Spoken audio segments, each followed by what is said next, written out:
창세기 11장 주보에 있는 그대로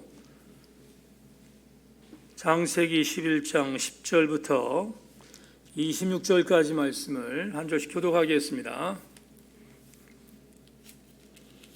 제가 한 절 읽고 여러분들 한 절 읽고 말씀을 교독하겠습니다. 먼저 제가 10절을 읽겠습니다. 셈의 족보는 이러하니라. 셈은 백세 곧 홍수 후 2년에 아르박삿을 낳았고 아르박삿은 35세에 셀라를 낳았고 셀라는 30세에 에벨을 낳았고 에벨은 34세에 벨렉을 낳았고 벨렉은 30세에 루를 낳았고 루는 32세에 수룩을 낳았고 수룩은 30세에 나홀을 낳았고 나홀은 29세에 데라를 낳았고 같이 합니다. 데라는 70세에 아브람과 나홀과 하란을 낳았더라. 아멘 아멘. 광고 말씀을 주보에 있는 것과 더불어 몇 가지를 오늘 공지한 내용까지 포함해서 몇 가지를 드리고 말씀을 나누겠습니다. 오늘 예배 전에 여러분에게 공지사항을 보내드렸는데 우리 제천 지역 내에 코로나가 오늘 16명이 확진이 됐고 전국적으로 7,000명이 넘는 코로나 환자들이 확진되었다는 보도를 여러분들이 접하셨을 줄 압니다. 제가 오늘 점심식사를 하고 분주하게 저희 동기 목사님들과 전화통화를 돌렸습니다. 그대로 상황을 묵과할 수 있는 상황이 아니라서 통화를 해서 입장 조율을 하고 시무장로님과 함께 상의를 해서 오늘 공지사항을 보내드렸는데 오늘부터 제가 여러분들에게 말씀드린 것처럼 교회의 일체의 모든 예배는 중단하지 않겠다 이렇게 말씀을 드렸습니다. 대면 예배를 중단하지 않겠다는 의지를 분명히 말씀을 드립니다. 다만 오미크론의 확산세가 공기 중에 전염이 된다는 새로운 그런 발표가 있어서 조심해야 되는 여러 가지 사항들을 미룰 수가 없는 것임을 알고 오늘 여러분들에게 공지한 내용들을 다시 한번 재확인해 주시기를 바랍니다.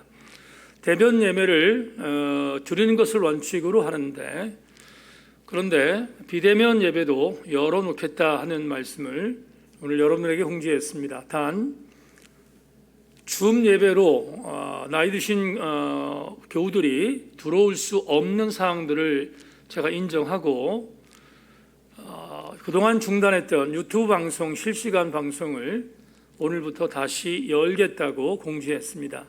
지금 이 예배가 실시간 방송으로 중계되고 있습니다.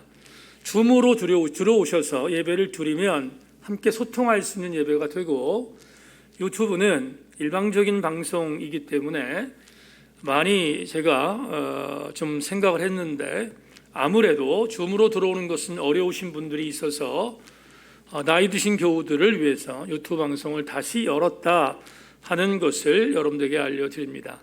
어떤 것 선택이 됐든 간에 들어오셔서 예배를 참석하시고 대면 예배를 중심으로 드릴 수 있는 분들은 대면 예배를 드리실 수 있기를 바랍니다. 두 번째 광고 드린 것은 지금 공기 중에 떠다닐 수 있는 그런 전염을 막기 위해서 교회 차량 운행을 전면 중단하기로 했습니다. 아무래도 교회 차량을 운행할 때 가장 많이 위험할 수 있는 가능성이 있어서 그런 조치를 취했다는 것을 여러분들이 이해하시고 특별하게 오미크론 확산세에 대한 부분의 추후를 볼 때까지 교회 차량 운행은 중단한다 하는 것을 여러분들에게 말씀을 드립니다. 세 번째로 오늘도 시청에서 그동안에 왜 교회에 대한 방역 패스에 대한 부분들이 거론되지 않는가라고 생각을 했는데 오늘 아니나 다를까 오늘 저녁 먹는 시간쯤 시청에서 공지사항이 왔습니다. 이전에 완전히 교회를 폐쇄했을 때 상황과는 다르긴 하지만 이모저모 거리두기, 방역 지침, 또 방역 관계자 세우는 여러 가지 일들을 요구하는 일들을 오늘 제가 받았는데 오늘 선제적으로 우리가 이렇게 예배를 바꿨다는 상황을 생각하면 시청에서 요구하는 것에 대한 부분도 우리가 순종하게 됐다 이렇게 말씀을 드립니다. 단 한 가지 분명한 사실은 그렇다고 해서 대면 예배를 퇴하는 것이 아니라 하는 것을 기억하시기를 바랍니다. 대면 예배를 나오실 수 있는 분들, 자가 운전을 통해서 아니면 가족이 함께 나오실 수 있는 분들은 대면 예배를 원칙적으로 나와서 예배를 드릴 수 있도록 협조해 주실 수 있기를 바랍니다. 갑작스럽게 오미크론의 확산세가 진정 기미가 안 보여서 앞으로 12월 달에 모든 사역에 대한 부분들이 뭔가를 말씀드리기가 상당히 걸끄러운 상황이 됐지만 계획대로 모든 일이 잘 진행되기를 원하는 마음으로 기도하고 사태의 추이를 보면서 앞으로 여러분들에게 다시 한번 이모저모의 내용들의 광고의 내용들을 드리도록 하겠습니다. 그렇게 하시고 예배가 불편해도 가능하면 줌으로 예배를 들어오시거나 실시간으로 예배를 들어오실 수 있기를 부탁드리고 직접 예배를 나오실 수 있는 분들은 나오셔서 예배를 대면으로 참석해 주실 수 있기를 다시 한번 부탁 말씀을 드립니다.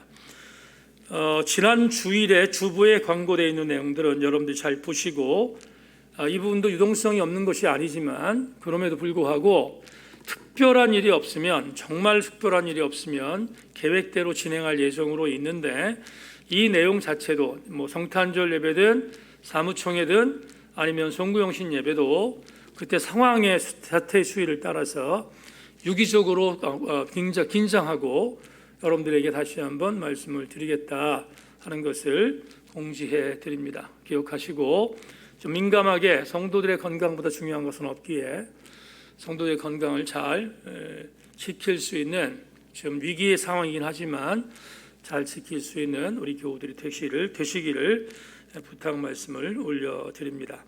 자세한 광고 내용들 주보에 있는 내용들 잘 보시고 참고하실 수 있기를 바랍니다. 자, 이제 우리 찬송 한 장 더 드리고 말씀의 은혜를 나누겠습니다. 321장 하나님께 찬양 드리고 오늘 말씀 나누겠습니다. 321장 찬양하겠습니다.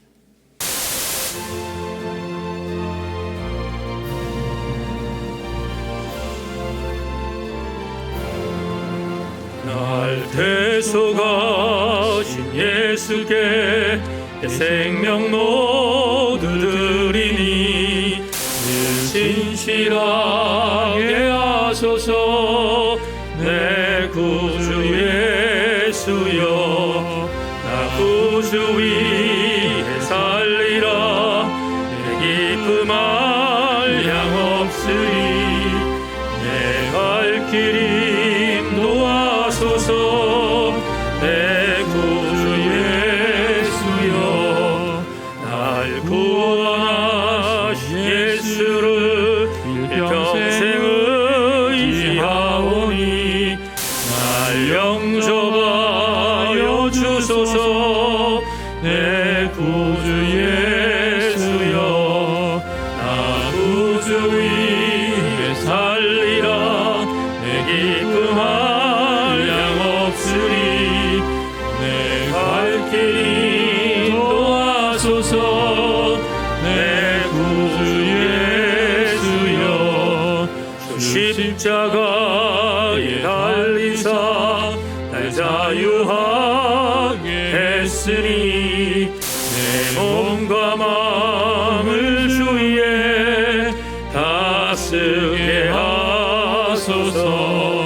나 구주 위에 살리라. 내 기쁨 한량 없으리. 내 갈등 도와소서. 내 구주 예수여.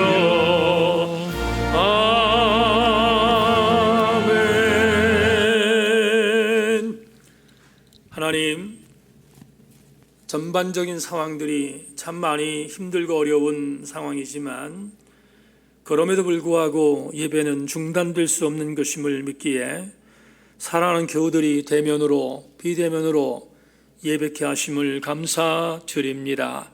하나님, 예배자 모두에게 하나님의 긍휼과 하나님의 만지심 있게 하여 주셔서 하나님, 이 귀한 예배 말씀을 통하여 나에게 주시는 적절한 은혜를 경험하고 돌아가는 우리 모두가 되게 하여 주시옵소서. 특별히 오미크론 확산세의 과정에서 우리 세인공동체의 지체들 단 한 명의 심령도 다치지 않도록 도와주시기를 기도하며 하나님 안전하게 거하게 하여 주옵소서. 이 귀한 시간 말씀의 은혜가 우리 모두에게 임할 줄로 믿고 예수 그리스도의 이름으로 기도 올리옵나이다. 아멘. 예배 중에 홀 자체에 대한 부분을 히터를 통해서 순환하지 않고 특별히 뒤에 있는 히터를 통해서 여러분들에게 난방을 할 수 있도록 하겠습니다. 이것도 우리가 이번 오미크론 상황 속에서 잘 조심할 수 있도록 최선을 다하겠습니다. 그렇게 아시고 난로 히터를 통해서 함께 여러분들에게 난방을 하겠다는 말씀을 드리고요. 그리고 이상민 전사님은 끝나자마자 곧바로 방역에 대한 부분 철저하게 잘 준수할 수 있도록 해주실 수 있기를 바랍니다.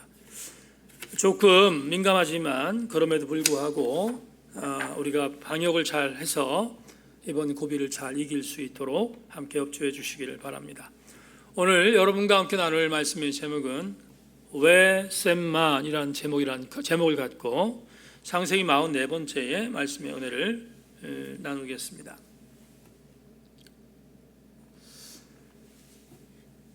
성경을 보면 아브라함이라고 하는 믿음의 조상부터 중간에 다윗 그리고 예수님까지 예수 그리스도의 족보에 대해서 나오는 게 마태복음 1장입니다. 마태복음 1장은 예수님의 족보가 기록되어 있기 때문에 예수 처음 믿는 사람들이나 아니면 성경을 읽으려고 하는 사람들에게 넘어야 할 산 중에 하나입니다. 왜냐하면 우리 고유영란 권사님이 이전 성경 통독을 할 때 저한테 우스갯소리 하셨던 말씀이 있어요. 목사님, 성경에 나오는 이름들은 발음이 어렵습니다. 그래서 따라서 읽기가 참 힘듭니다. 이렇게 말씀하셨던 기억이 생생한데 정말 그렇지 않습니까? 이름 자체도 우리가 발음하기에 어려운 그런 이름들이 열거되어 있는 것이 마태복음 1장이다 보니까 그리고 재미없는 것은 낫다라는 단어가 계속 반복되니까 굉장히 지루한 성경의 텍스트가 마태복음 1장입니다. 그래서 마태복음 1장은 재미없는 산부인과 복음이라는 농담도 할 정도로 그렇게 마태복음 1장을 넘어서야 신약 성경을 극복할 수 있다는 그런 말이 회자되기도 합니다. 여러분에게 오늘 읽어드린 창세기 11장 10절로 26절도 역시 재미없습니다. 왜냐하면 마태복음 1장에 있는 족보와 똑같이 오늘 여러분들에게 읽어드린 텍스트도 족보이기 때문에 그렇습니다. 제가 젊은 시절 때 저희 가정의 족보를 한번 본 적이 있습니다. 저는 조선의 성종이라는 왕이 있잖아요. 연산군 앞에 있었던 성종의 9번째 아들인 익양군에 속해 있는 익양군파입니다. 전주시 익양군파에 속되어 있는 우리의 그 족보를 읽다가 제가 몇 대 손인가 하는 것만 이렇게 세고 나서 덮었습니다. 진짜로 재미없어서 덮었습니다. 근데 전주시 익양군파만 재미없는 게 아니라 여러분들의 족보도 재미없는 건 매일반일 것입니다. 재미없다 족보만큼 재미없는 책이 과연 어디 있을까? 그렇습니다. 그런데 다시 강조하지만 오늘 본문도 역시 재미없습니다. 그렇지만 재미없다고 해서 지나칠 수 없는 이유는 오늘 본문에 담겨있는 신학적인 의미는 정말 중요하기 때문에 우리가 이 내용을 그냥 건너뛸 수 없습니다. 창세기 강해를 하고 있는 강해의 강점 중에 하나는 텍스트를 넘어설 수 없다는 것이잖아요. 그래서 오늘 여러분들에게 읽어드린 창세기 11장 10절로 26절 말씀은 우리가 잘 알고 있는 셈이라는 노아의 아들의 족보가 기록되어 있다는 것을 전제합니다. 그런데 한 가지 주목할 것은 뭐냐 하면 우리가 창세기 10장을 공부할 때 창세기 10장 21절부터 31절까지 이미 우리는 한 번 셈의 족보를 공부한 적이 있습니다. 오래 시간이 지나서 여러분 잃어버리실 수도 있는데 우리는 분명히 창세기 10장 21절 31절에서 노아의 세 아들의 족보를 소개할 때 셈의 족보를 한번 훑어본 적이 있습니다. 여러분 나중에 한번 찾아보시기를 바랍니다. 그런데 한번 살펴봤던 셈의 족보가 오늘 본문에 다시 등장합니다. 무슨 말인가 하면 재론되고 있다는 것이야. 제가 그 복음서를 말할 때 예수님께서 굉장히 중요한 말씀을 선포하실 때는 이렇게 두 번 단어를 반복했다고 말씀드렸어요. 내가 진실로 진실로 너희에게 이르노니. 아멘 아멘이 두 번 나와요. 진실로라는 단어가 아멘이거든요. 아멘 아멘이 두 번 나옵니다. 근데 그 두 번 나온다는 것은 굉장히 중요하다는 의미죠. 마찬가지로 셈의 족보가 오늘 창세기 10장 21절로 31절에서 봤는데 또 나온 이유는 그만한 이유가 있지 않겠습니까? 그만한 중요성이 있지 않겠습니까?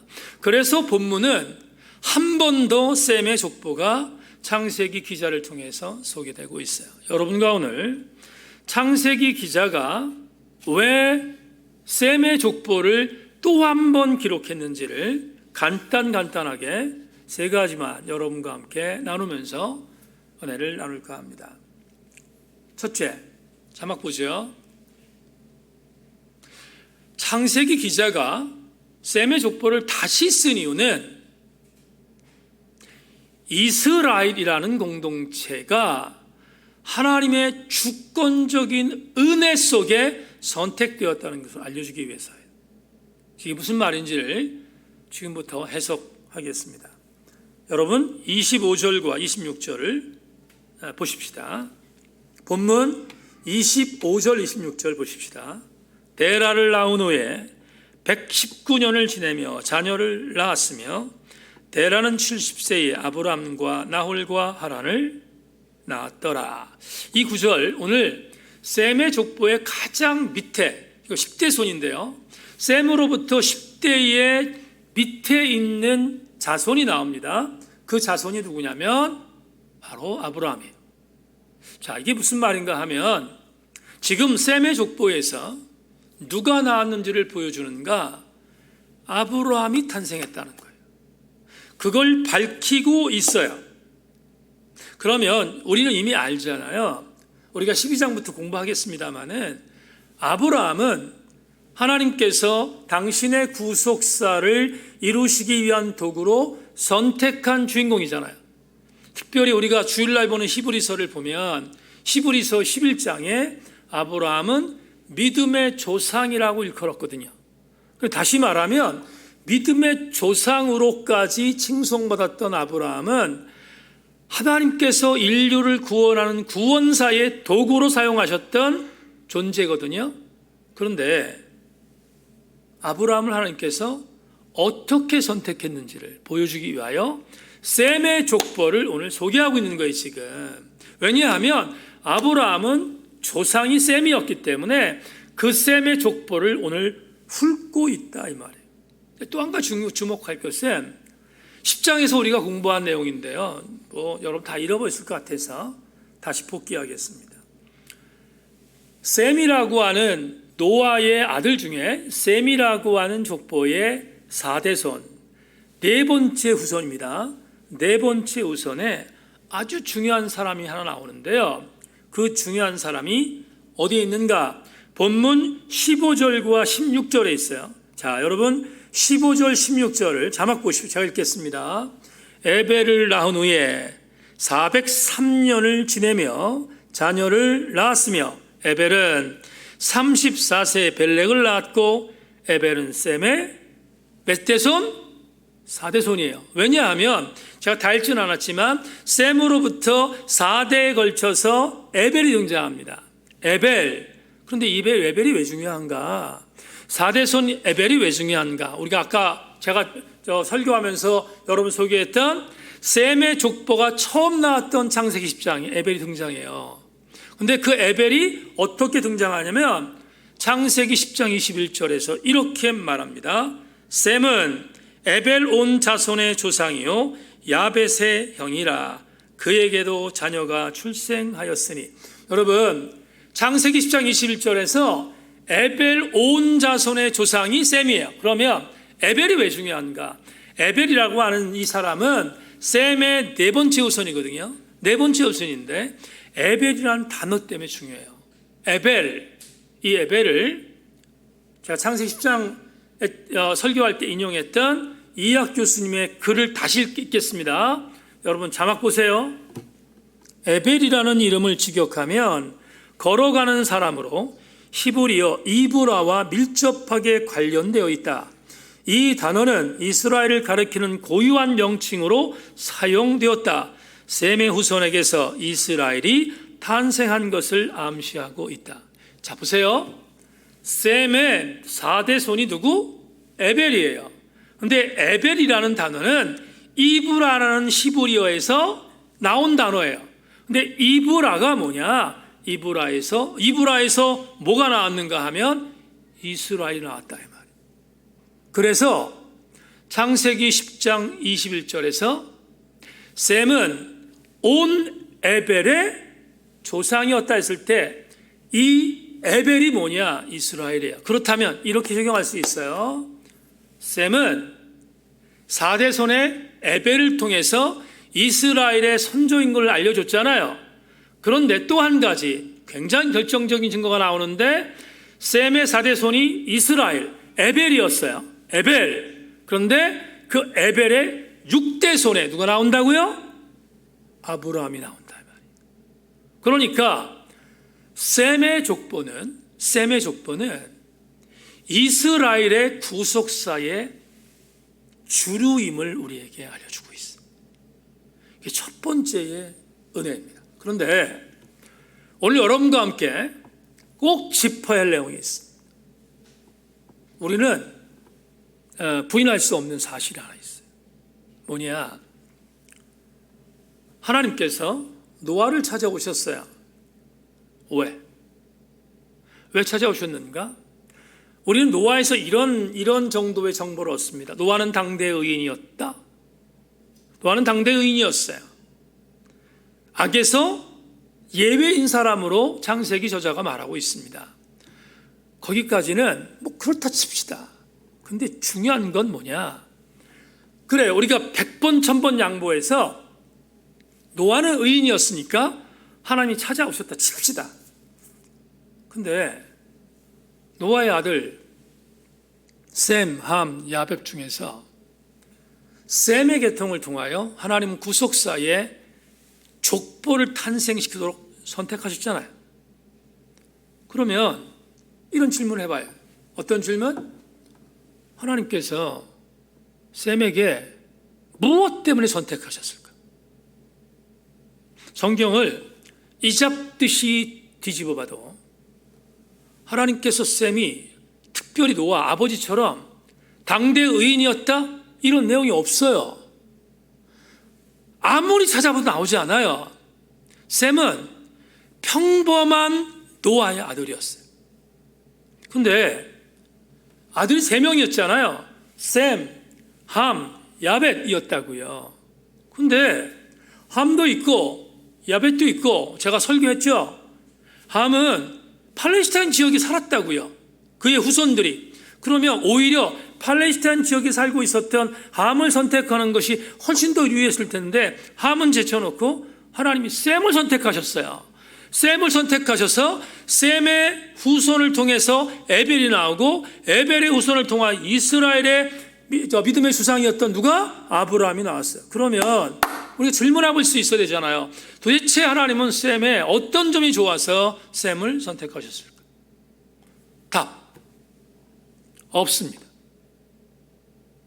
아시겠습니까? 답 없다고요. 셈이 뭔가 특별한 뭔가가 있었기 때문에 하나님이 셈을 선택한 것이 1도 없다 하는 거예요. 또 한 가지. 그러면 에벨은 셈의 4대 손이었던 에벨 왜 선택했을까? 정답 없습니다. 저 여러분 지금 다른 얘기 안 어떤 담임 목사의 자의견 해석을 말씀드리는 게 아니잖아요. 성경 이대로 있는 그대로 말씀드리는 거예요. 에벨이 뭔가 잘한 게 있는지 찾아보세요. 없어요, 없어. 결정적으로 에벨 뒤에 6대 손 누가 나온다고요? 아브라함이 나와요. 근데 아브라함 하나님이 선택할 만한 도구였나요? 가치였나요? 제가 12장 연구할 때 여러분들 말씀을 드리겠어요. 우리가 구원 구입안에서 박영선 목사님 책을 많이 읽었잖아요. 근데 박 목사님의 책을 보면 정말 아브라함은 우리가 믿음의 조상이라고 생각하지 않습니까? 그거는 믿음의 조상이라고 말한 것은 굉장히 점수 많이 준 거고요. 박영선 목사의 책들을 쫙 읽다 보면 아브라함 정말 문제 많은 사람이었어요. 여러분 지금 사사기서를 연구하는 친구가 제가 사사기서를 연구하고 사사기서를 통해 책을 낸다고 지금 하니까 제 사사기서를 좀 보겠다고 보내줬거든요. 근데 사사들의 면면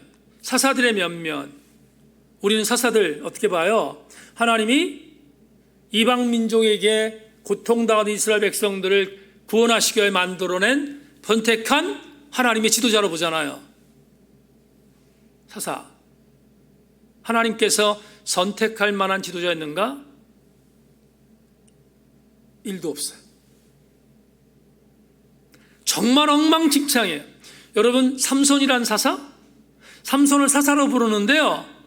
삼손 그건 인간도 아니에요. 사사라고 말하지만 그건 인간도 아니었다고요.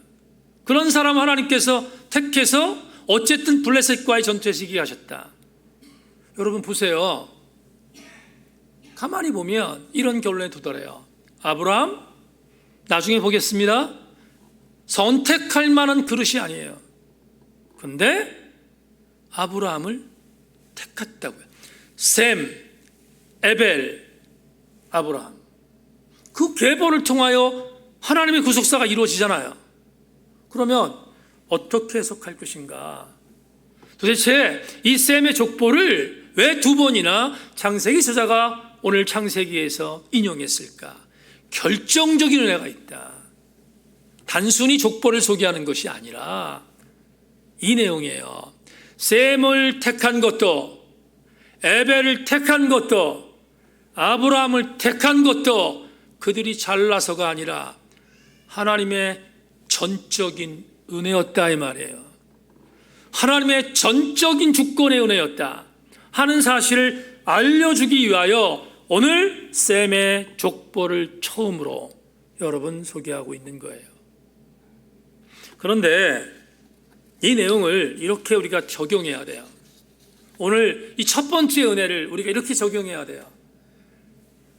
셈을 주권적인 은혜로 택하신 주님, 에벨을 주권적인 은혜로 택하신 주님, 아브라함을 주권적인 은혜로 택하신 주님, 그 주님은 여기 있는 이 목사도 그리고 여러분들도 주권적인 은혜로 택하셨다 이 말이에요. 그걸 오늘 이 본문을 통하여 우리에게 첫 번째 알려주는 중요한 레마로 하나님 우리에게 가르쳐 주시고 계시다. 그래서 여러분 가끔 부르는 복음성가 중에서 나를 지으신 이가 하나님, 나를 부르신 이가 하나님, 나를 보내신 이도 하나님, 나의 나된 것은 다 하나님의 은혜라, 나의 달려갈 길 다가도록, 나의 마지막 호흡 다하도록 나로 그 십자가 품게 하시니 나의 나된 것은 다 하나님의 은혜라.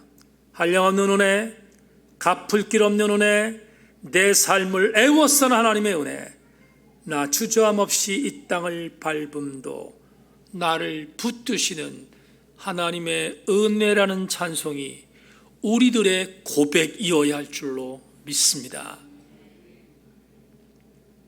제가 제 출신교회에서 아주 어렸을 때입니다.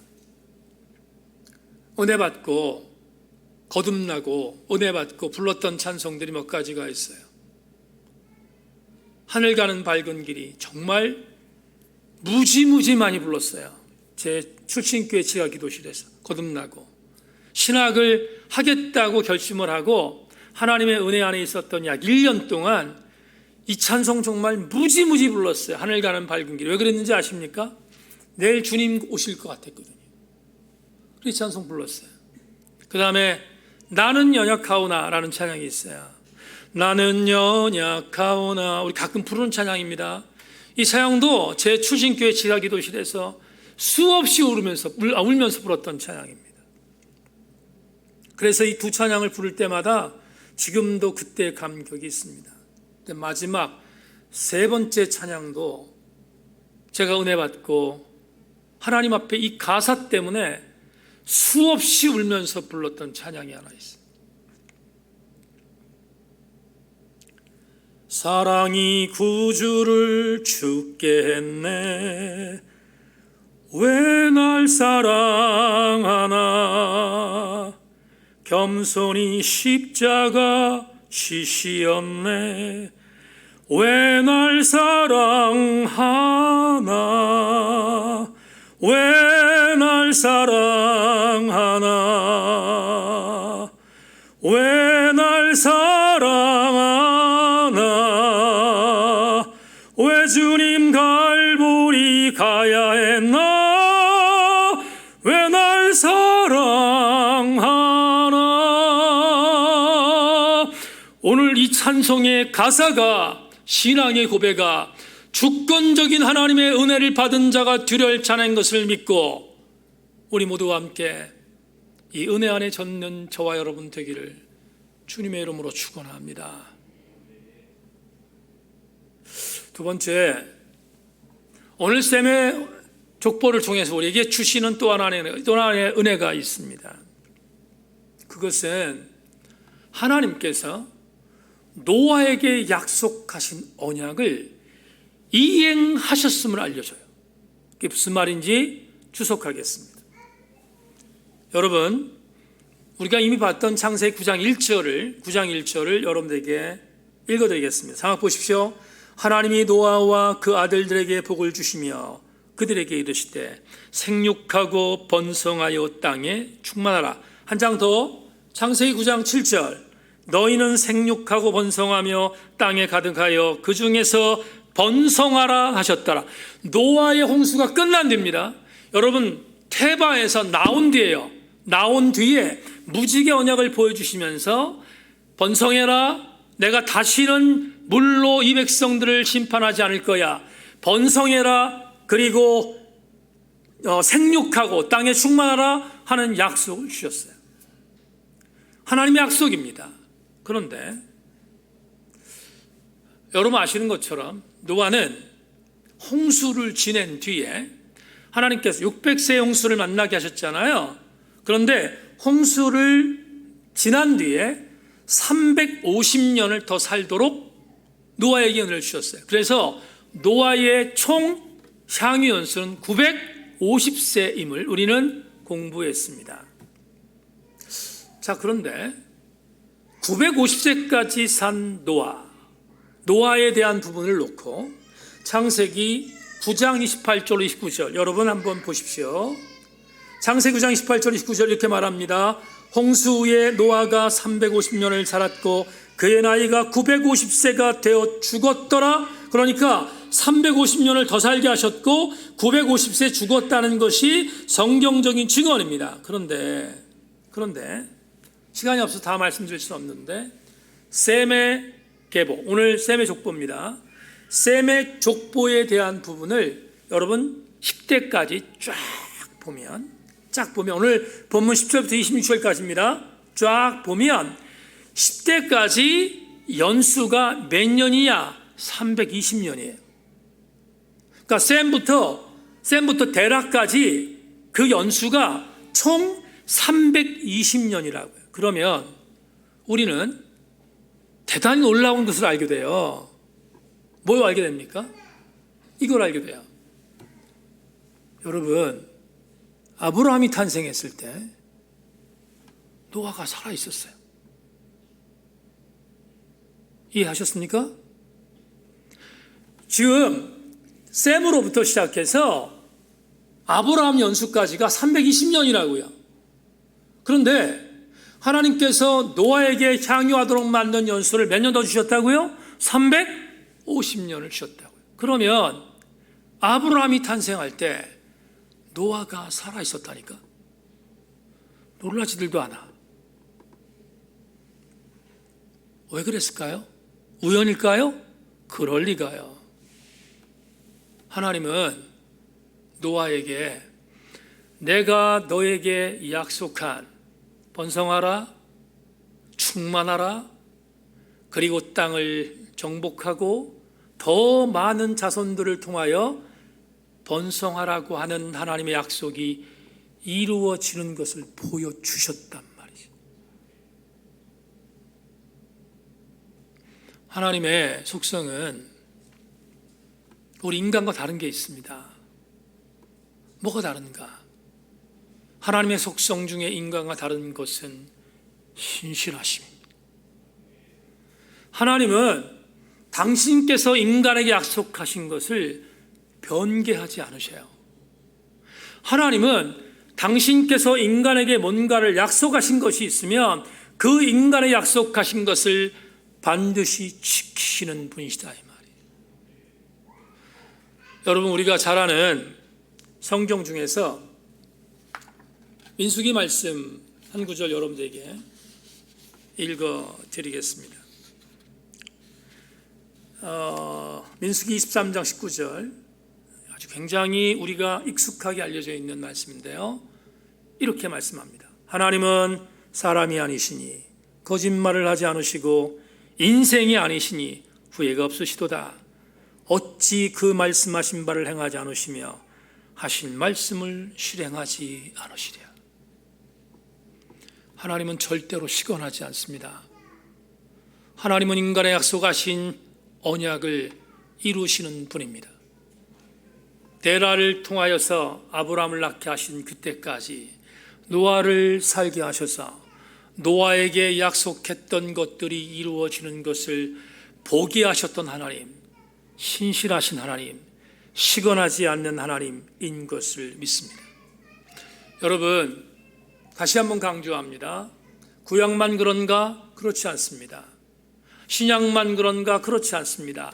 신구약 전체가 하나님의 신실하심을 알려주고 성취되었음을 보여주는 여러 장면들이 있습니다. 여러분, 저는 신학자가 아니지만 성서학자가 아니지만 성서학자들의 이야기에 의하면 구약 성경에 예수 그리스도의 탄생에 대하여 약속되어진 것이 365개래요. 365개라는 의미가 우연의 일치인지 모르지만 성서학자들이 365개라고 말한 이유가 뭐냐 하면 하나님께서 예수 그리스도의 탄생에 대하여 구약부터 약속한 것들을 날마다 확인하는 뜻이에요. 그 중에 익숙하지 않은 한 성경적인 내용을 여러분들에게 말씀드리겠습니다. 시편 22편 7절로 8절을 여러분 읽어드리겠습니다. 장악 보십시오. 나를 보는 자는 다 나를 비웃으며 입술을 삐죽거리고 머리를 흔들며 말하되 그가 여호와께 의탁하니 구원하실걸, 그를 기뻐하시니 건지실걸 하나이다. 시편 22편의 말씀입니다. 시편 기자가 이렇게 예언했어요. 근데 이 예언이 언제 이루어집니까? 이 예언, 예수 그리스도께서 이 예언을 성취하시잖아요. 어떻게? 그분이 십자가 못 박혀 돌아가실 때 어떤 일을 당했는가? 마태복음 27장 39절로 42절은 이렇게 말합니다. 지나가는 자들은 자기 머리를 흔들며 예수를 모욕하여 이르되 성전을 헐고 사흘에 짓는 자여 내가 만일 하나님의 아들이거든 자기를 구원하고 십자가에서 내려오라 하며 그와 같이 대제사장들과 서기관들과 장로들과 함께 희롱하여 이르되 그가 남은 구원하였을 때 자기는 구원할 수 없도다. 그가 이스라엘의 왕이로다. 지금 십자가에서 내려올지어다. 그리하면 우리가 믿겠노라. 여러분, 시편 기자가 말했던 것처럼 메시아의 순환, 메시아가 어떤 순환을 당할 것인가를 이렇게 말했습니다. 나를 보는 자는 다 나를 비웃고 입술을 삐죽거릴 것이고 머리를 흔들며 말하되 여호와께서 의탁하니 구원하실 거야, 그를 기뻐하니 건지실 거라고 비아냥거렸는데 그 비아냥이 예수 그리스도의 십자가의 사건에서 그대로 성취되잖아요. 무엇을 말씀드리려고 하는가? 다시 강조합니다. 성경에 예언되어 있는 말씀, 성경에 언약되어 있는 말씀은 하나님께서 반드시 성취하셨다 이 말이에요. 오늘 수요 정예배 나오신 여러분, 그리고 비대면으로 유튜브 실시간 방송으로 예배를 드리는 사랑하는 교우 여러분, 이걸 믿으십시다. 뭘? 노아에게 언약하셔서 그 언약을 성취하시며 이루셨다면 오늘 우리 세인교회 성도들에게 하나님께서 약속하신 언약도 이루시지 않겠습니까? 저는 우리 교우들이 하나님의 언약의 말씀을 신실하게 믿는 우리 모든 성도들 되기를 바라고, 오늘 셈의 계보가 이것을 우리에게 알려주고 있다는 사실을 두 번째로 여러분들에게 전언하고 싶습니다. 마지막, 오늘 셈의 족보를 통해서 우리 계시는 마지막 교훈이 있습니다. 여러분, 이것도 잊지 마십시다. 자막 보세요. 후대에 기억될 만한 믿음의 선배가 되는 격려가 있음을 이 본문을 통해서 발견합니다. 다시 앞에서 말씀드린 것처럼 셈에서부터 데락까지는 10대입니다. 그런데 이 10대까지의 연수가 320년이라고 했습니다. 10명의 후손들의 이름이 기록되어 있습니다. 그런데 이 10명, 10대를 통해서 이미 여러분에게 설명을 드렸습니다. 눈여겨볼 사람 셈, 에벨, 데라, 아브라함입니다. 그런데 이 사람들과 다르게 스쳐 지나간 사람이 있어요. 누가 스쳐 지나갔는가? 자, 스쳐 지나간 사람의 이름들을 여러분 한 신학자의 주석을 통해서 여러분 읽어드리겠습니다. 셈의 호대손인 벨렉은 유프라테스 강 상류의 팔리와 관련이 있어 보입니다. 벨렉의 아들 루는 구약성경 전체에서 단지 이곳에만 나오는 이름인데 아마도 아수르 비문에 나오는 루족을 지칭하는 것으로 보입니다. 루의 아들 수룩은 하란의 서부 지역에 있는 사루기이며 수룩의 아들 라울은 역시 하란 근처에 있는 탈 나일을 가리킵니다. 여러분, 지금 이학 교수의 글 속에서 감동되는 내용이 있습니까? 없잖아요.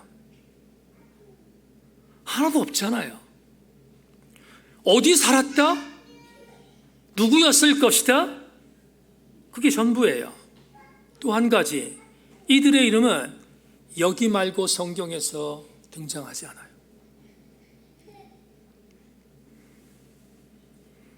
그렇지만 이들과 다르게 셈, 에벨, 데라, 아브라함은 구속사의 주인공으로 무대에 서지 않습니까? 저는 여러분에게 이런 말씀을 드리고 싶습니다. 이왕 역사의 무대에 섰다면 하나님의 주권적 은혜로 선택받은 사람이라면 하나님이 쓰시는 여러분의 자녀손들에게 영적 이름을 남길 수 있는 믿음의 선배들이 되기를 주의 이름으로 소망합니다. 여러분, 가룟 유다에게 한마디 하고 설교를 맺겠습니다. 가룟 유다에 대하여 훗날 사도행전의 저자인 누가는 이렇게 가룟 유다를 정의합니다. 사도행전 1장 17절 18절 이 사람은 본래 우리 수 가운데 참여하여 이 직무의 한 부분을 맡았던 자라.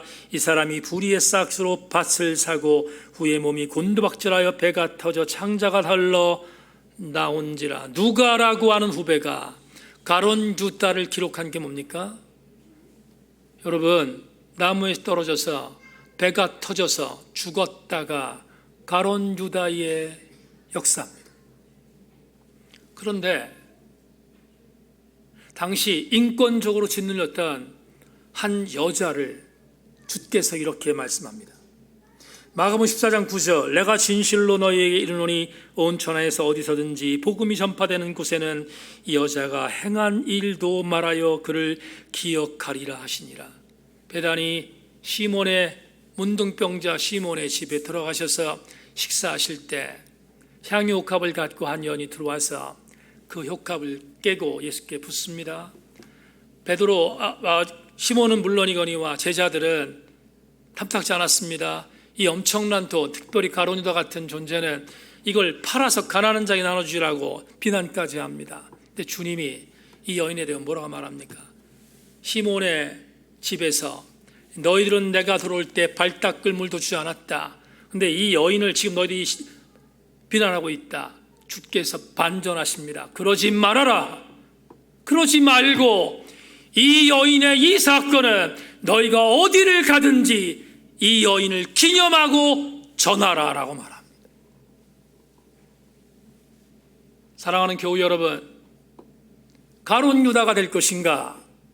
아니면 베다니 문둥이 시몬의 집에 들어와 예수 그리스도의 장사를 예비하여 향유를 깨뜨렸던 여인의 이름으로 남을 것인가? 그건 오늘 내가 어떻게 사느냐에 달려 있습니다. 모쪼록 저는 여러분들 모두가 세 가지에서 실패하지 않기를 바랍니다.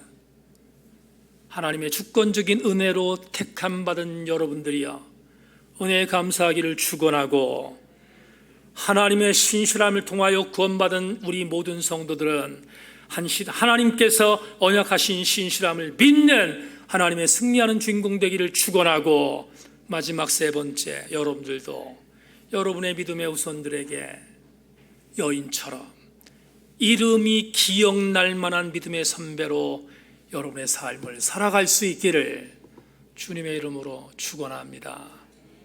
하나님 감사합니다. 오늘 수요 저녁 예배를 통하여 말씀의 은혜를 나누었습니다. 셈의 족보가 기록된 것은 유의미한 것이었습니다. 정말로 주시고자 하는 은혜가 있었기 때문입니다. 종이 다시 한번 기도합니다. 주권적인 은혜에 감사하며 약속과 언약을 이루신 하나님께 감사하며, 그리고 우리도 셈처럼 에벨처럼 아브라함처럼 이름을 남기는 하나님의 사람들 되게 하여 주시옵소서. 감사드리며 예수 그리스도의 이름으로 기도 올리옵나이다. 아멘. 하늘에 계신 우리 아버지여, 이름이 거룩히 여김을 받으시오며 나라 임하옵시며 뜻이 하늘에서 이룬 것 같이 땅에서도 이루어지이다. 오늘날 우리에게 일용할 양식을 주옵시고 우리가 우리에게 죄 지은 자를 사하여 준 것 같이 우리 죄를 사하여 주옵시고 우리를 시험에 들게 하지 마옵시고 다만 악에서 구하옵소서. 대개 나라와 권세와 영광이 아버지께 영원히 있사옵나이다. 아멘 아멘. 하나님 감사합니다. 오늘 수요 저녁 예배를 통하여 은혜를 주신 것을 감사합니다. 말씀 붙들고 또 잘 달려가는 우리 모두가 되게 하여 주시옵소서.